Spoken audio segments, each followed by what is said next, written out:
Okay, perfect. Let's get started. Good morning, everyone. Welcome to the episode 8 of the Informed Service Science Online Forum series. My name is Wei Chen. I'm a professor at Rutgers University, and I'm really delighted to be your moderator today.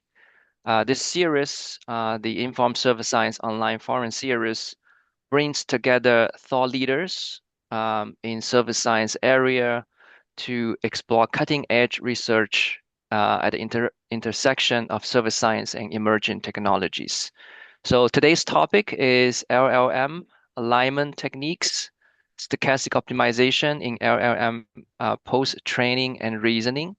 So, large language model has been transforming how we interact with AI and we work every day, right? So I'm pretty sure everybody of us has been using, LM tools to sort of help us think right and, perform our daily tasks. But aligning them with human preference and improving reasoning remains a major challenge. In this talk, we'll learn how stochastic optimization can play a crucial role in solving these issues. With my great honor and pleasure, I'm introducing our speaker, Professor Chen, who is a professor and Andrew Meyer Faculty Fellow at Stern School of Business, New York University, who is also an affiliated professor at Computer Science and Center for Data Science. Before that, he was a postdoc in the group of Michael Jordan at UC Berkeley and obtained his PhD from the machine learning department at Carnegie Mellon University. He studies high-dimensional machine learning, online learning, large-scale stochastic optimization, and applications to operations management and fintech. Recently, he started a new research line on blockchain technology and decentralized finance. He is an ASA fellow, IMS fellow, recipient of COPSS Leadership Award, NSF Career Award, the world's best 40 under 40 MBA professor by Poets and Quants, and Forbes 30 under 30 in science. So in today's talk, Professor Chen will introduce two innovative approaches, uh, ComPO and spectrum policy optimization that aims to improve LLM alignment, stabilize training, and enhance reasoning performance across model scales. With that, let's welcome Professor Chen. Thank you, Professor Chen, for the introduction. It's my great honor to present here. So let me share my slides first. Can you see my slides? Yep, all good. Okay, good. So today I'm going to talk about stochastic optimization for post-training and reasoning in large language model. I view it as it's really a bridge between like the large language model and like the stochastic optimization, which is center of operations research. We'll see like how some ideas from operations research can really help the post-training in large language model. It's a joint work with Peter Chen, 肖鹏黎、李子牛沃涛印 and Tianyi Lin. So basically, Tianyi Lin is a group from Columbia University IEOR department, and the first part of paper was published by NeurIPS 2025. And Professor Wu Taoying was originally a professor in math at UCLA, and now it's at Alibaba. So without further ado, let's start the work. So basically, first let me introduce you like what is alignment of large language model. So we know like the large language model is the first you need some pre-training. For example, you use Wikipedia, to pre-train a big model. But for those model, you really cannot use it because it's really kind of a if you ask a question, the answer is really far away from human expected. So the first step is that afterwards you will do some, like the first one is called supervised fine tuning, where the idea is that you collect a whole bunch of data, and this data are labeled data, okay, a label data from human beings. For example, you have a data say like translates this English into Chinese, and their labeler will just translate this English into Chinese and put this one into like one data point for the supervised fine tuning. So this just you pretty much like awakening the large language model to let language model to really understand different tasks. For example, another maybe supervised fine tuning example is that you say, okay, give a paragraph, and you say, okay, summarize this paragraph, and they ask a human labeling like a labeler to summarize, and put this summary and the raw data into like a pipeline for the supervised fine tuning. Okay, so this SFT is called supervised fine tuning. But after supervised fine tuning, there is a very critical steps in large language model, which we call alignment. So what does it mean? So let's assuming after supervised fine tuning, you ask a question like say, for example, let's say how to, it's all, of course, it's only an illustrative example. Let's say how to make a bomb. Okay. So from large language, from the knowledge perspective, they will tell you like the first you should buy certain material and then you can create a bomb. But you not understand this is very risky. Shouldn't the large language model shouldn't give such an instruction. To align this large language model with respect to the human value, the right answer is that no, we shouldn't tell you like how to do that because it's very risky, and it might harm the society, harm your neighborhood, so that we cannot give you the answer. So that is a correct answer that align with the human value. So alignment is basically trying to make the large language model to be aligned with human value, and so as you can see, like Ilya, it's very, like highlight on this alignment, and finally he quit OpenAI to create his own company and claim that he will build like the best model that's really aligned with human value. So the basic idea how you achieve that is that you collect, for example, given a question, and you collect a few answers from different human beings, okay? There are different labelers to give you the answers, and the large language model give you different answers, and the labeler will help you rank the answer. Say okay, this is the best, this is second best, and those two are the worst. Okay, and this data will use as the signal to train a reward model for the large language model. Okay.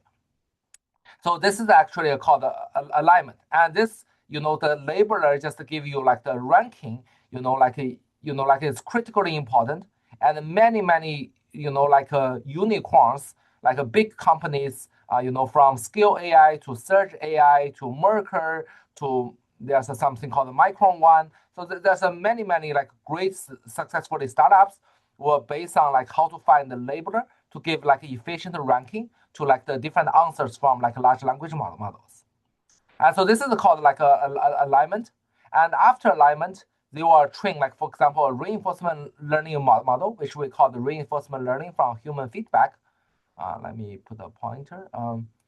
So basically, they will train a PPO, and then you use the reinforcement learning to generate like the reward, and using this reward to guide the large language model to like a fine tune to like to give the answers that align with human feedback.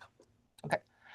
So let me give a very, like I took the slides from this called direct preference optimization, a new RLHF approach by the Stanford group. I directly took their slides, so I don't claim any credit from their slides. And to give you a background how they do it efficiently, instead of using like reinforcement learning, there's another very simple approach just to do the optimization, and they can solve this problem for the alignment. So the idea is very simple. Let's instead of ranking, let's simplify this a little bit. We're assuming you're giving an xi, which is the prompt, and you collect the data, which is the YW, is the preferred response, and the YL is the dispreferred response. Okay. And like you assume like the YW, the preferred response is preferred over the dispreferred response in a probabilistic model. And this probabilistic model has been invented in econ stats like many years ago. And in stats community, we usually call it Bradley-Terry model. And some people in econ will call it choice model. The idea is very simple. They just modeling the probability. The preferred response is chosen over the dispreferred response is a sigmoid function. And these are the two reward. And this is the reward with respect to prompt X and the preferred response YW minus the reward from the prompt X and this preferred response YL. Okay. And the difference is the response, like the reward the difference, and you put into a sigmoid function to make it smooth and range between 0 and 1 to corresponding to a probability. Okay. And now, basically, you can find the reward, train a reward model, RR. So R is your reward model by minimizing the negative log likelihood. Okay. So you're assuming R, let's say the reward function is just a neural network with the parameter phi. Okay. So given the X and the YW, it should output a reward. And the parameter of this neural network is the phi. And given the X and the YL, it should output your reward. And again, the parameter for this neural network should be phi, and they share the same neural network structure and the parameter. And this is a sigmoid function, and this is a negative log likelihood. And you minimize this negative log likelihood over the parameter phi. Okay. Then you can construct this reward function. Okay. So you can construct this reward function. Okay. So once you constructed this reward function, and then you can tune a large language model based on the reward function. So in detail, let's see. Assuming now you have a reward function R phi that represents the goodness according to the humans. Again, the alignment is trying to make it aligned with human value. So the R phi is according to how this prompt versus and the response together, aligned with human value. And now you need to update your policy. So the policy means given the prompt, how to generate the response. Okay, the policy means a neural network, or you can view as a probabilistic, like a space, like action to given the input, which is the prompt, to generate the response. Okay, so now you want to learn a policy pi theta that first of all achieving the high reward, so the response will give you high reward, and while staying close to the original model, the previous round model. Let's just for simplicity assuming the previous model is from the SFT, which is the supervised fine tuning. We call it pi reference. Okay, so because after you collect the data and you fine tune your model, you don't want your model to be really far away from this step, from the step one, the supervised fine tuning step, because this is your belief. This is a many examples after kind of this reward will have some we call it forgotten catastrophe, which means that it seems you give some new data points and it's completely forget what they learned before. This has been a common issue in training a large language model, and people has fighting with this a lot. And the easiest way of fighting this is to assume with your reward model, you want your policy for generating the response not too far away from your original one, like from the supervised fine tuning. So to achieving that is also very simple from a optimization perspective. So basically you maximize a neural network structure, which is maximize the pi theta. Theta is the neural network parameter. And you have X from the drawing from the data pool, which is the prompt. Y is drawing from the generating function, generating the response given the prompt. And you maximize the reward function. Okay, right? Clearly you should maximize the reward. You want a high reward. But on the other side, you want to minimize the distance, let's say the KL distance between the pi theta versus pi reference. Okay, so this is this K makes the KL to the original model small. Okay, so for those the audience who knew the robust optimization or distribution robust optimization, you can clearly easily reframe this thing into the framework of distribution robust optimization. Or instead of using KL divergence, you can think of using Wasserstein distance or some other divergence. Okay, so clearly this again this has a strong connection to OR community, but essentially this is a kind of a distribution robust optimization framework. Okay, okay. So now given this, we are going to find pi theta. Okay, so let's take a look at how we find pi theta, right? So now we already have the R phi. And we'll see, okay, let's see how we find pi theta from this optimization, or how do we solve this optimization problem. Okay, solving this optimization is not hard. We can take the derivative directly with respect to pi and trying to solve a closed form equation, the policy. Okay, so actually the closed form policy is very simple. It's just an exponential of 1 over beta of R. So this R, I just omit phi here, so it's a reward function, and times the pi reference. You don't want to be too far away from the pi reference. So basically you can see this is a weighting of the pi reference with respect to different y. But because it's a generating policy, so actually you can view this as a generating different y, the probability of generating different y. So you have a normalization term. Okay, the normalization term is the summation of all the possible generating, like the result, let's say y. For example, the answer with the length, let's say 500 different words. For all those the possibility, and you just like averaging, like you just summing this term. So this is a normalization constant. But unfortunately, the problem that to really get the pi star, you need to compute this normalization constant, which is a summation. And this summation can be summation over like a huge number of different possible answers, right? So it's a huge number of different possible answers with respect to y. So essentially, it's an intractable sum over all the possible answers, like all the possible responses. So actually, this has also you can see this very often, in graphical model, like literature in machine learning. You always have this, many cases you have this normalization constant, and you have to have some, smart ways to deal with this.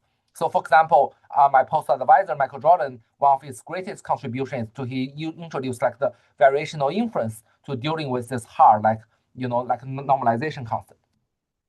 But in our case, we have a much simpler way to deal with that.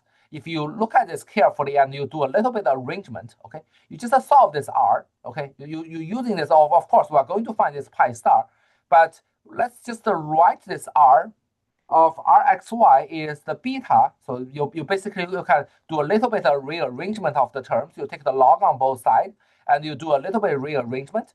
You will easily find this R is just the beta times the log of the ratio pi star over pi ref plus the beta times the log of z. Okay, this becomes separated the log of intractable values, like intractable sum.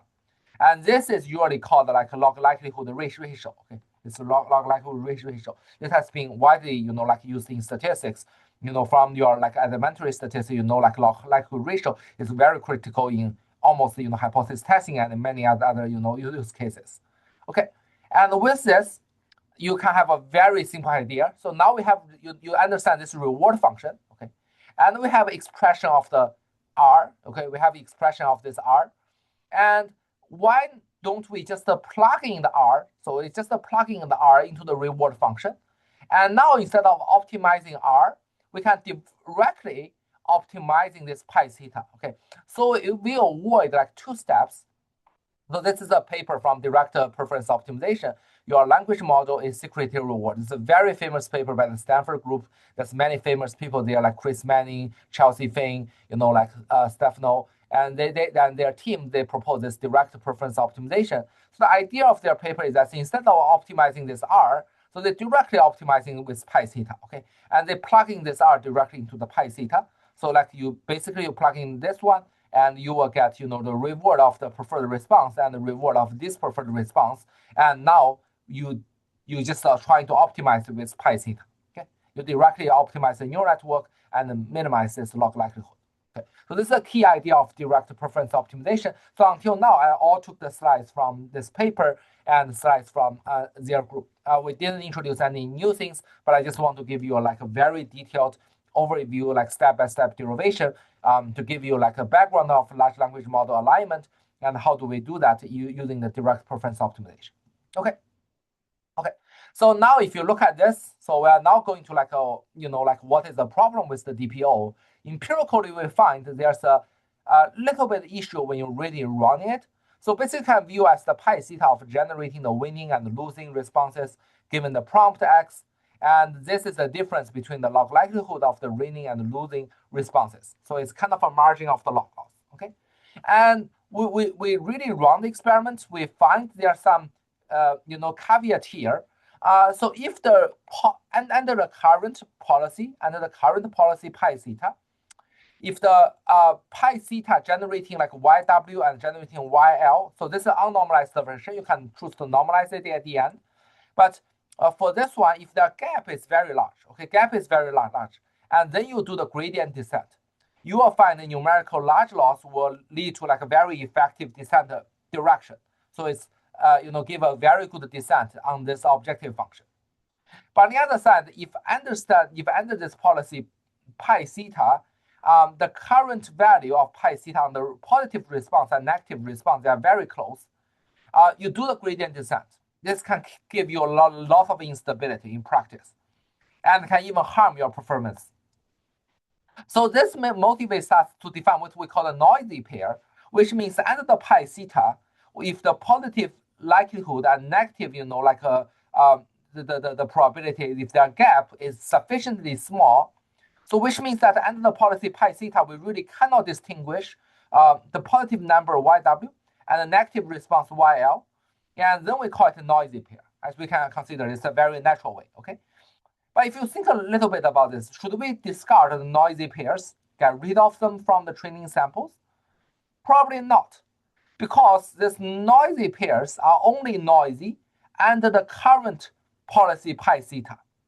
But if you consider this YW and YL, they are given by the human preferences. They are labeled by the real humans. So it's still a very strong signal in the YW and the YL. So this means that probably it's the optimization issue that we didn't do well when we encounter those noisy pairs. And it's not like saying that we should get rid of those like pairs. Okay. So basically this motivates us to consider what we call the comparison oracle, which has originally been brought in the like learning theory literature. And we just define like the comparison oracle for the prompt X and the positive answer YW and negative answer YL. This defines a comparison oracle between the policy pi theta and the pi theta prime. So for two different generating policy, if on the positive number, this policy is preferred, the y pi theta is preferred over pi theta. But the other negative example is give smaller, right? The pi theta prime is less than pi theta. So this means that pi theta prime is strictly dominating pi theta, okay? So theta prime is kind of an improvement because on the positive example, it's give you higher probability, and on the negative example, it's give you lower probability. So this means that, like the pi theta prime is strictly dominating the pi theta, and I give a +1 otherwise. Or in other words, this C pi, this comparison oracle is -1, indicates that the pi theta prime is strictly preferred over pi theta.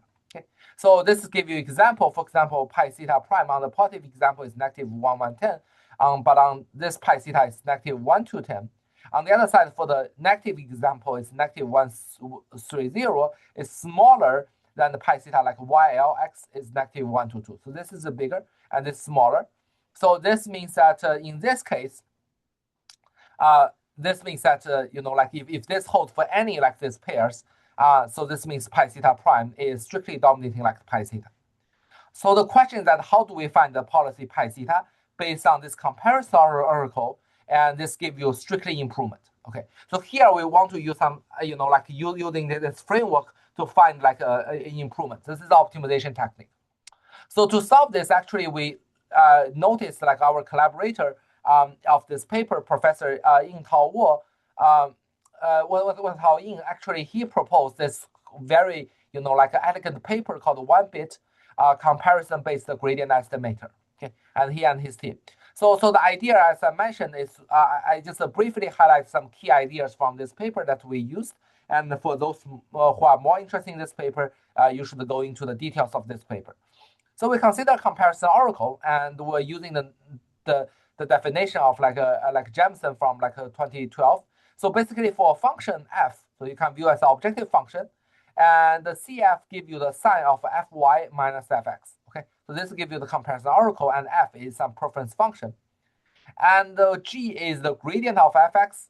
So for example, what you can construct is that you can construct x and x plus r zi. So r is the perturbation magnitude, and zi is the Gaussian random, like random direction. So this is zero order optimization. You're just trying to measure if I perturb a current x with respect to some random direction, how much is the improvement? And clearly you can view as this is by the definition, you can view as the sign of f x plus rz minus fx. So I should use the equality here. So this is equality. But again, this is the difference of the sign. We can use the first order Taylor expansion and to approximate this difference by zi times g. Okay, g is the gradient of f at time at x, right? So this is this case. Okay, then you generate. So how do you evaluate the gradient? Of course, one direction give you a large variance. So what you should do is that you generate a whole bunch of the gradient, and you compute the y, which is the comparison oracle, and you are trying to maximize the y times zi transpose g. So this part is from here, right? So you want this part to be on the same direction with y. So you maximize this, and the g, like you really optimize, becomes your estimated gradient. Okay, so this paper's key idea is that you can, using the comparison oracle, approximate the gradient. You sample a whole bunch of random direction, and you can, using this, like y times zi transpose g, to maximize this sky, to find the optimal direction. So because, like, say, if y is positive and you hope this g transpose g, the g you choose, the gradient, also give you positive. And if y is negative, you hope the g will give you, like, the sign is also negative. And of course, there's some other constraints. For example, g is on the unit ball and g is sparse. Okay, and this is corresponding to this L1 norm, pretty much corresponding sparse constraint. I will not go into details of here.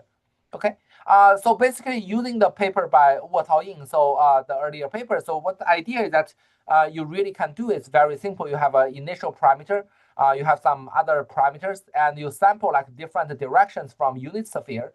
You compute your oracle from like comparison oracle. You find your gradient by solving this optimization, and you do the gradient descent. Okay, that's it. And we can show some theorem, say the complexity of this, finding a stationary point is roughly on the order of 1 of epsilon square. And this epsilon is the bound on the, on the gradient, on the gradient at the convergence. We're not going to the details of the theorem. For those that are interested, you can also refer to Tao's paper. Okay. Okay, but if you really implement this idea into the neural network, there are a few engineering tricks I want to highlight. So this is quite a difference when we do research in pure optimization and when we do some application to like large language model. You always have to rely on some like engineering tricks to accelerate your like training procedure, because like GPU is super expensive nowadays. And a few engineering tricks we highlight here. First of all, this is a L1 norm for the constraint. Of course, we know like we can do it by sorting projection into like L1 norm, L2 norm by like say alternating projection. There's many optimization tricks to do that, but we choose the simple way. Very simple.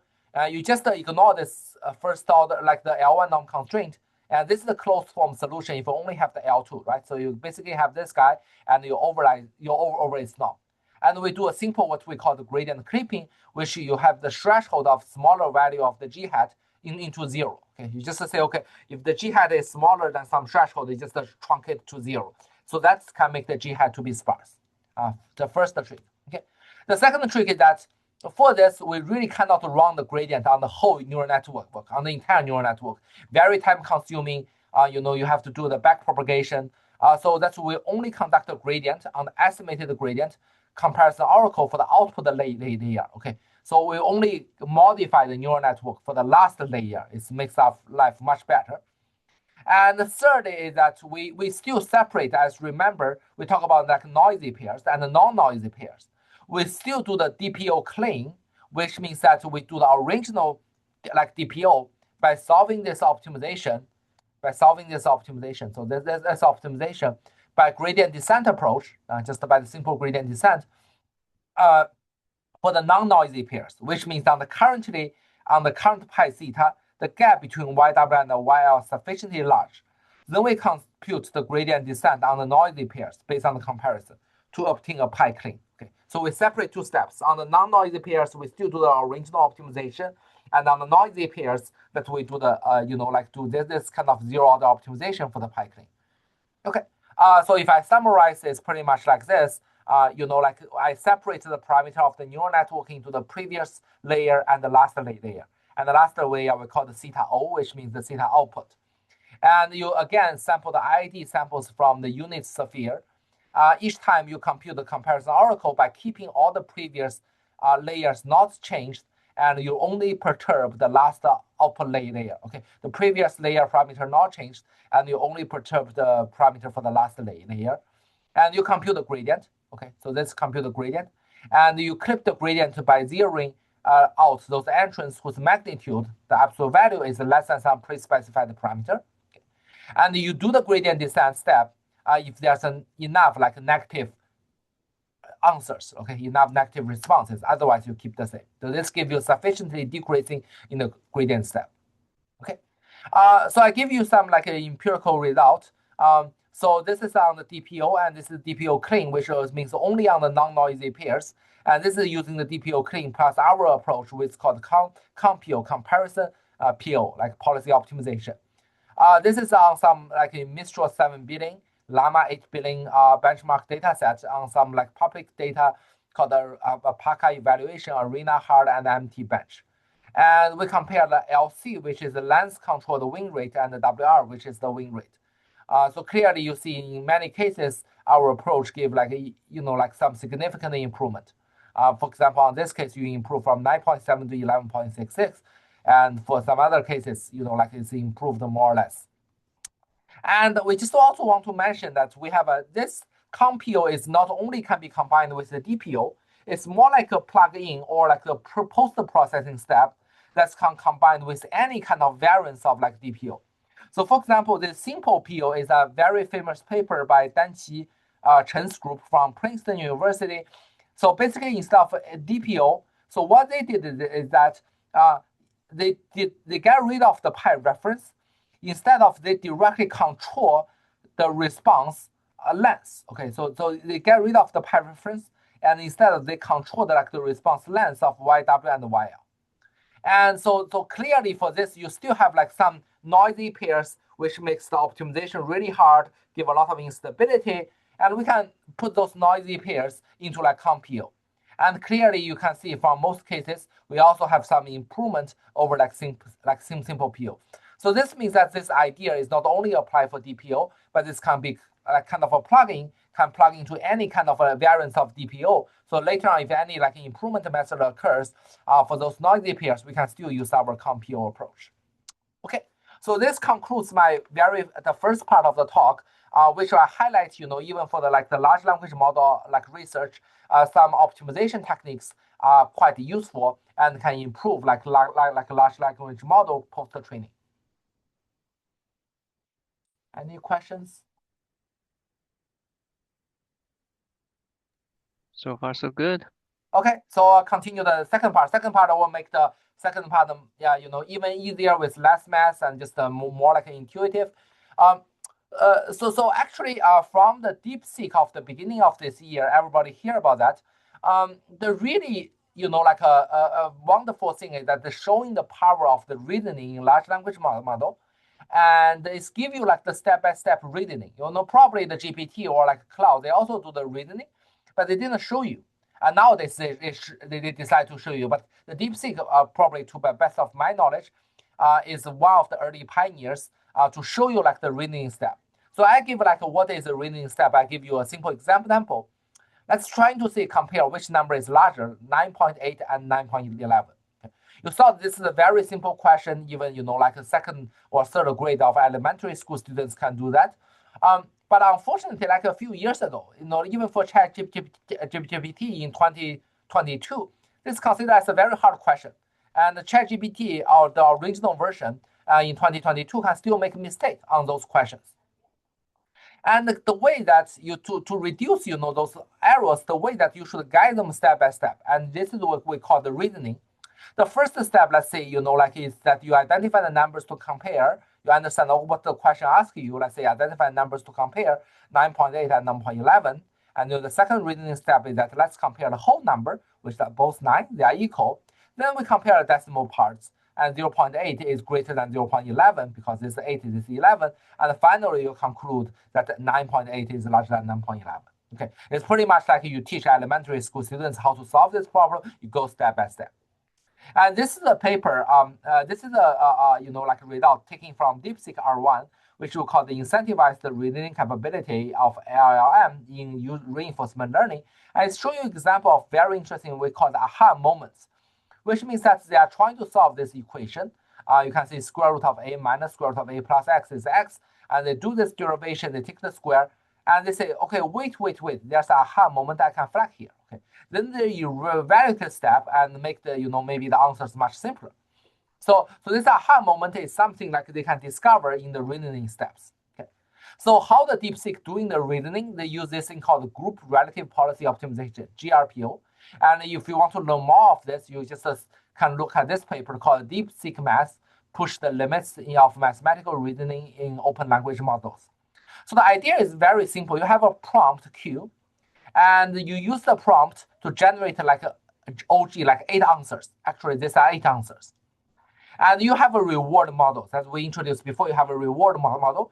Pretty much you can view as a even powerful, more powerful, like a large language model to give the like the ratings for those like 8 answers. Okay, so like R1 to RG is the reward. The most simple case, if the answer is correct, you give the reward 1. If the answer is wrong, you give the reward 0. And then you construct what we call the advantage function. Advantage function is used to polish or like to refine the reinforcement learning model for the reward model. Okay, and of course you have a KL divergence which minimize, like the make sure the policy model and the reference model they are not too far away that we have shown before. Okay, so clearly here, give the prompt Q, you generate like a G answers, and in DeepSeek it should be 8 answers. As I mentioned, if the reward is the answer is 1 is correct if the reward is 1, and 0 if the reward is wrong, and your advantage function AI is Ri minus the mean over the standard deviation. Okay, so over the 8 reward standard deviation. So if you are interested in the whole equation, it's pretty much look like this. You generate a Q, you generate a whole bunch of answers from the old model, and you minimize the average of 8 answers over the length of the QI. And AI is the advantage function, okay, and times the log likelihood ratio. And this term, you just don't want the log likelihood ratio to be too crazy, so you truncate the log likelihood ratio to be 1 minus epsilon plus 1, 1 minus epsilon, and 1 plus epsilon. And this is the difference between the pi theta and the pi reference, the KL divergence. Okay, so it's very similar to previous. It's still like a like a policy optimization framework. The only trick that you use is advantage function, and you do like a log likelihood ratio clipping. Okay, but after using that in practice, we also notice a problem. The problem that if for some very hard math problem, okay, very hard math problem, if all the answers are wrong, then the advantage function AI will get 0, right? So all the RIs are wrong, so it minus the mean over standard deviation at 0, and they cannot improve. So then you sample again for those, like wrong answers. You get no improvement. It's only a waste of time and, like the sampling power. But if you really think about this, it's very different from how the human learns knowledge, because we the people can really learn from the wrong answers. Like not only the right answers give us the information, the wrong answer also give us the information. Um, so if you really think about this, as a professor, you immediately understand what's going on here is that you couldn't give the students 0 and 1. Okay, so when we grade like this, the final exam term, for like final exam period, if only give the student 0 and 1, either it's correct or it's all wrong, students might not be happy. We have something called partial credit. Well, based on the step-by-step, like correcting of the students, give the students those partial credit. So that motivates us to have this what we call the reinforcement learning from AI feedback. Previous we call reinforcement learning from human feedback, but human is expensive. So we do it by reinforcement learning from AI feedback. We define some called reasoning trajectory score from a wrong answer. We call it RTSY. So it's basically measure the ratio of the length of the right reasoning steps versus the total length of the reasoning. So let's see you do like the reasoning from A to B, B to C, C to D, D to E, E to F, and you get the first 3 steps right and the last 3 steps wrong. And very intuitive way of doing this RTS is by 3 over 5, which means 3 steps are right, 2 steps are wrong. But in practice, we'll find that, you will see even 3 steps are right, these steps are wrong, these steps are right. We don't give the credit. We'll only see like from the beginning until like when the reasoning steps are all correct, and we'll give you a partial credit. But of course, you can design some other partial credit rule. I won't say this rule is the best. It's just very simple for our experiment. Okay. So basically, idea is very simple. Let me make it complete. You get this reasoning trajectory score for the wrong response, and you put this wrong, you put this score into a sigmoid function, which means when it's close to 1, you push it more close to 1. When it's negative 1, you close to more negative 1, and you differentiate between around like 0.5. Okay, so you make this logistic function to make it smooth. And now, like instead of like using R in this GRPO, you're using this R in this GRPO. You are using this 0 and 1 in this advantage function. You're using this partial credit in the advantage function. Okay, this is partial credit in the advantage function. I will skip some, we cannot do the full theory for that, so we consider a very simple case with only two groups. And in a bandit setting, we are trying to give you some theoretical results, but I don't think it really matters here. For those interested, you can take a look at the papers. I will show you some experimental results, okay? So this is the baseline. On those are most of, you can see AMC, they are like Gaokao, they are like math problems. And this is GRPO, this is like SPO. And for example, in most cases, you will find like SPO performs better because they give you partial gradient of GRPO, like the result. And this is using a DeepSeek R1 like distilled llama.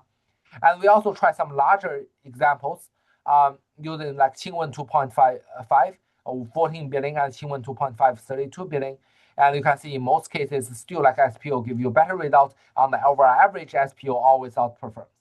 And we use like GPT-4 mini as the AI judge and provide feedback, okay? Because using human is very expensive to rating. We just use GPT rating. Now you probably can have GPT 5.2 for rating, which give you like more accurate result.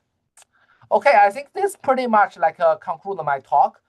We talk about two things. So we're trying to understand, how the OR and the optimization informs community can, like interact with the large language model and do some meaningful contributions there.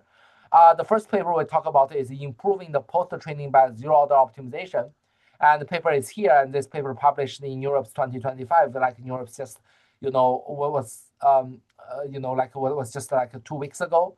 And the second paper was still like, in the submission, and it's called Stepwise Guided Policy Optimization, covering your incorrect reasoning with GRPO. And if anyone is interested, you are highly welcome to take a look at the archive papers. Okay, this ends my talk. Thank you very much. Great, great. Thank you so much, Professor Chen, for such an insightful presentation. And we have delved deeper into the large language model and learned how it works, particularly in how stochastic optimization can address some key challenges in the LLM post-training and reasoning. So before we wrap up, I'd like to open the floor for questions. Please feel free to raise your hand or type your question in the chat. Anyone have any questions?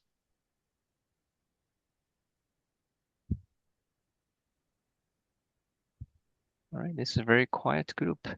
Let me ask a couple questions, Yeah. if you don't mind. So where do you see these, alignment techniques having the most sort of, biggest immediate application impact? Like, is it in finance, healthcare, or other domains that you may thought of? Yes, I think alignment will have, it's basically the technical for fine tuning. You can see all the news, like say OpenAI will hire 100 people from JP Morgan to label their data. So because, like GPT will generate, for example, you ask a question like, how do you interpret this like earning report? And clearly, like the GPT can give you like different results. Some people say, okay, this earning report indicates it's good. Some report is indicated it's bad, because it's very subtle. Like some earning report from the, like the CEO's perspective, it's very subtle. And sometimes, like sometimes CEO say, okay, there's a big spending. The CEO say there's a big spending. The market will interpret that as a good thing because it means some, some new product will be launched. But on the other side, sometimes the CEO say, okay, there's a big spending. The government will, so the market will view as a very negative, because it means that you spend a lot of money, and the profit earning, the profit per share, the PS or some other indicators will not look good. How to interpret this pretty much rely on the very experienced, the fund manager, and they have a like very good intuition and sense of how to interpret those like earning report, some other speech. And so it's very critical, if you give the report saying that tell me the sentiment, GPT may tell you whether it's good or it's bad, give the different ratings. You really need a very high experienced, like the hedge fund manager or, like the expert to rating them, to ranking them. And those signal were going back to the GPT model for the fine tuning. So I think alignment probably will be the most critical, kind of application for, like for the vertical domain or like the technique for the vertical domain. Give you another example. Let's say, like for example, in the future, you see like the in the emergency room, Hmm. we all our people did a lot of like research in like emergency room scheduling, but as I can imagine maybe after like 5, 10 years, maybe in the emergency room, the AI will give you like kind of the, like the ranking. And so to achieve that, the first step is that, like you really need experts to give a lot of information, on given the patient's situation, whether it's really emergent or not so emergent. Hmm. Because for example, the patient have a lot of bleeding, but maybe some experienced doctors say, okay, it's okay that you do some simple band and you can sustain for a long time. But some patients have like a little bit uncomfortableness in head or heart. It can be very risky. It's almost dying. So you Hmm. really need, those very careful, alignment from the expert to really facilitate, like the large language model can be used in those very critical domains. So I think this will be the most important technique for any vertical domain people who want to really use like a large language model. Great. Wonderful. Wonderful insights. So how frequent does these kind of feedback that need to be sort of retrained into the large language model? Oh Because yeah, as this is a good question. Of course, the more the better, but there's always been a balance between the cost and like uh, the cost versus the benefit. I think the fine tuning nowadays is not super expensive because you only change some structure of the, you don't retrain the whole model. For example, Mhm. you do like a, so in this case we did a very simple illustration. We only fine tune the last layer, and sometimes you will do the adapter, kind of LoRa adapter. There's many adapter techniques. You do not, so that is not a concern. I think the biggest concern is that the question to ask is how much data we need to collect, because those Mhm. data are very expensive. If you look at the Merker, they pay the expert at least like $150 for the expert to labeling the data. So I think the more like a question is that when we know like we have enough labeled data that we are happy with the model, we do not need to collect more data from the expert. But I think this is a question, like it varies from domain to domain. Mhm. It relies a lot on the empirical experience. I see. But in the second work, you're already using AI to provide feedback. So Yes. maybe that can be part of the process. I mean, Yes. So the next part is more like a distillation, which means that we use a I see. powerful AI, a very powerful AI, to provide the guidelines to the, like the weaker AI. But this is also useful because first of all, powerful AI is very expensive. Like you use like GPT, for example, 5.2 with the, Pro version, you have to pay like $200 per month. And so some in many cases you say, okay, I don't want pay that much thing. So that they can use like a powerful AI to give you, like some kind of knowledge distillation for the weaker AI. And this will be Mhm. especially useful in the example. Let's say, for example, you are doing some very secret job on your phone. Okay, so some information protected job on your phone.